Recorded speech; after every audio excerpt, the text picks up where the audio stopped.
Hello guys, Adam here from Switch Indie Fix, and I thought I'd just make a quick video about the Nindie showcase that just happened. Today is the 28th of August, and we just had a pretty short but pretty packed Nindie showcase from Nintendo of America. They started the show off by saying that this was basically part 2 of their Indie showcase that Nintendo of Europe started last month or a few weeks ago with the Indies highlights that was shown during Gamescom. And the guy who was hosting said it's basically part 2 with more content and more indie games for us to kind of feast on. So there was about, I'd say maybe 10 announcements made today, big ones at least. Some we already knew about, but dates were confirmed. Some I don't think have been shown before. We got one console exclusive, which is pretty cool.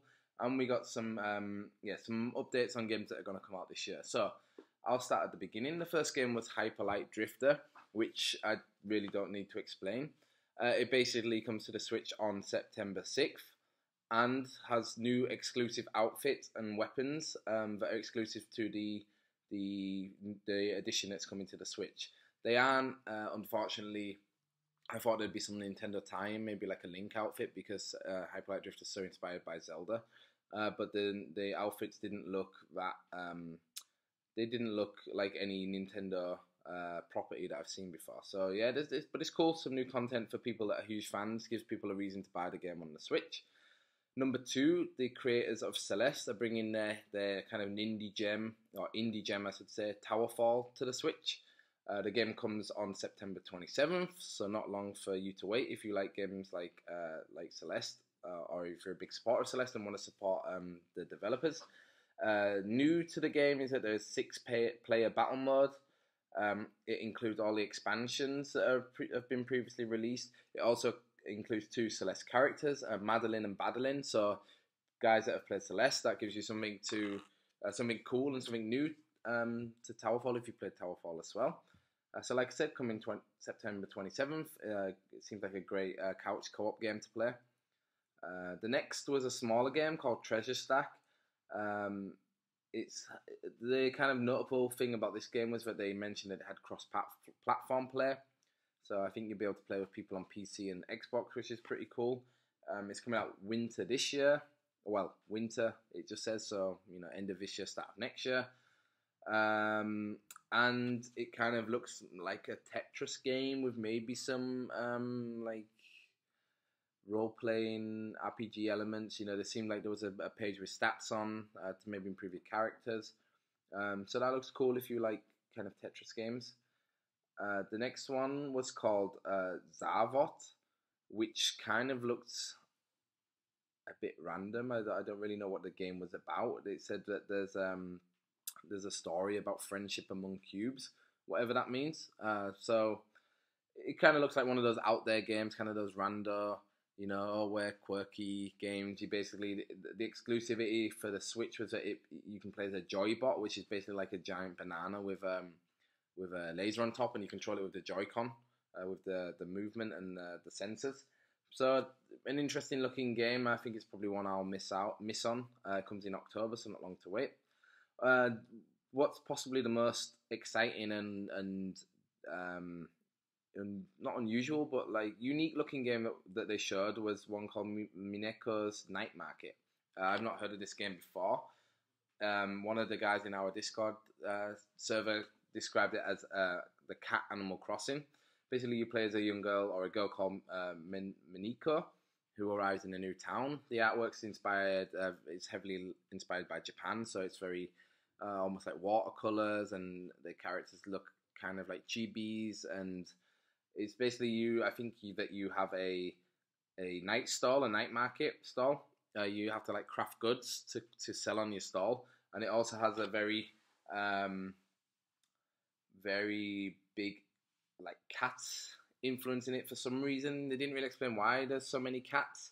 So it kind of looks like a cross between Stardew Valley and like Slime Rancher, if anyone's played Slime Rancher, where it looks like you can like breed the cats and get new ones and then sell them. They are. Oh, I also said it kind of looks a bit like a cross between Stardew Valley and My Neighbor Totoro, which, in the video they have the cat climbing her climbing the tree, sitting with the cat and looking at the moon, very my neighbor Totoro like. They brag that there's 20 hours of story gameplay in it, I should say, and that it will be coming out early 2019. This is a really interesting looking game. I think I'll definitely pick it up in early 2019. The next game was called Samurai Gun 2. It's kind of like looks like a pixel platformer, kind of like almost a little bit like Celeste in that kind of art style. But it looks also like quite difficult platforming, kind of like Super Meat Boy with combat. It also comes, which I think is the first on the Switch, it comes with a comic called the Trigger Soul comic, which actually looked really cool, the artwork, and that is arriving in early 2019.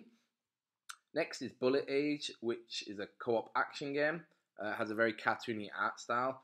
I like the art style, but the animation to me didn't look that good, which is a bit of a shame. It reminds me of old like Java games, that you'd play in like a web browser.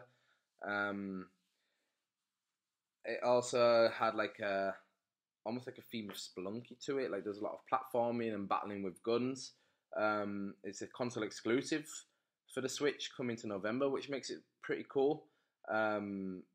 Heavily based on gunplay, that you can upgrade the guns and everything. So it looks like a pretty interesting game, like a platformer. So yeah, I think maybe I'll pick it up. Depends how expensive it is or if I can get a code. But it's really cool that it's a console exclusive. It's nice to see Nintendo landing some indie exclusives. And sorry, I'm just looking at my hair and how wild it looks. I've just finished work and I've been playing football the whole afternoon. So if I look a bit red, that's why. It's not because I'm dying. Next one, The World Next Door. Also had a really awesome looking art style. Said that it has puzzle battles, whichever that means. And also has like a 1v1 battle mode, which could be interesting, I guess, if the puzzles are good. It kind of reminds me of one of these kind of like dating sim games where, it's all about getting your reputation up or your friendship up with other people in the game, which open up new dialogue trees to then open up the story, which if you're into that kind of game, cool for you. I think I've never really played one, but I have been wanting to jump in, so maybe this is the game where I jump in. So maybe I'll try that one out. Again, slated for early 2019. The next game is called Level Heads, which had kind of like a bro do kind of video in the Nindie showcase. Basically build your own levels. I think maybe they're just trying to like fill a gap that Mario Maker has left since it hasn't been announced for the Switch yet, along with the Chicken Wiggle game that a 2-year also bring in, so maybe they're just trying to get in before that. And yeah, it has like an online aspect that you can publish your levels to like a hub and then share your level with friends and other people that can play them and rate them, and I'm not sure if you get anything for it, but it's cool that you can make your own levels and share them with your friends or with other people on the internet. The game's coming out in November this year. Next was King of the Hat, which is a fast-paced, hat-based party game. I really like the art style of this, and the characters look kind of quirky and unique in like a good way. You can play as like a guy who has a birthday hat on, and it's his birthday every day. There's like a fat cat guy who's a fat cat, in a suit with a bowler hat on. And then there was a washing machine that had like the basket of washing on his head, which I thought was kind of funny. Again, not really a game for me. If you have a group of friends that play the Switch, it might be a cool one to play. Kind of like almost like a duck game looking game where I guess the idea is that you steal the hat from someone else. So yeah, the game comes out in early 2019. The next one is like a big one that I've seen a lot on the internet. I know Kotaku, they wrote a lot about it. It's called Untitled Goose Game, where basically you play as like a chaotic goose that goes around. It's sort of like a stealth game, if you want it to be, where you have to go around as a goose and hide and steal things from villagers in this small village. It looks like kind of like a unique puzzle game. I'm probably going to try it out, and that comes in early 2019.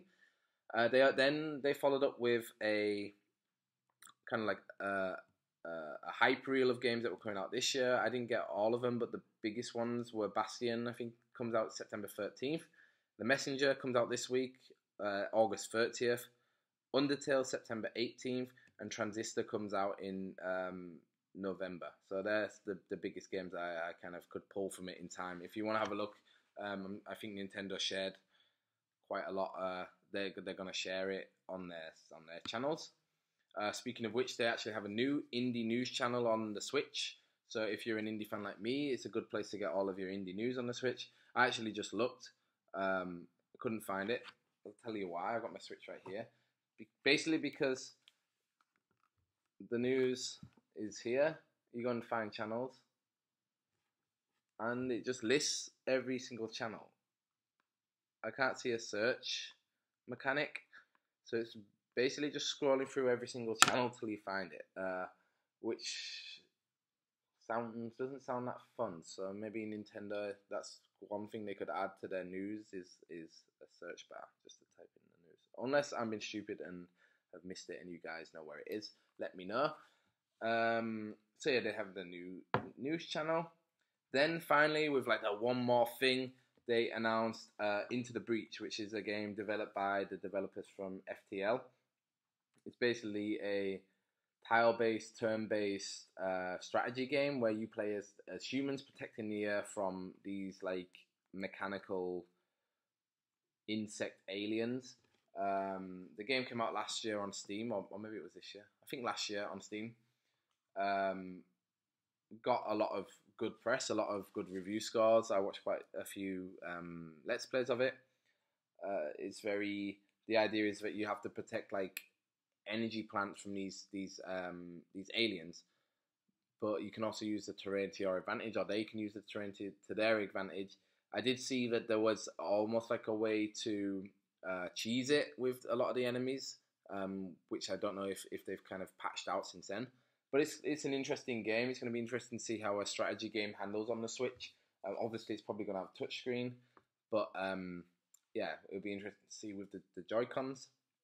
And it is available today, so people that like strategy games can go pick it up today. So guys, that was basically my roundup. I hope you all enjoyed it. It was a cool Nindie showcase.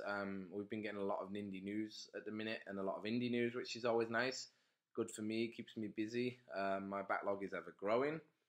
And that's it. The only other thing I wanted to say is that I've just launched a Instagram. So if you guys have Instagram, please go over to Instagram and look for Switch Indie Fix and follow me, and I'll follow you back.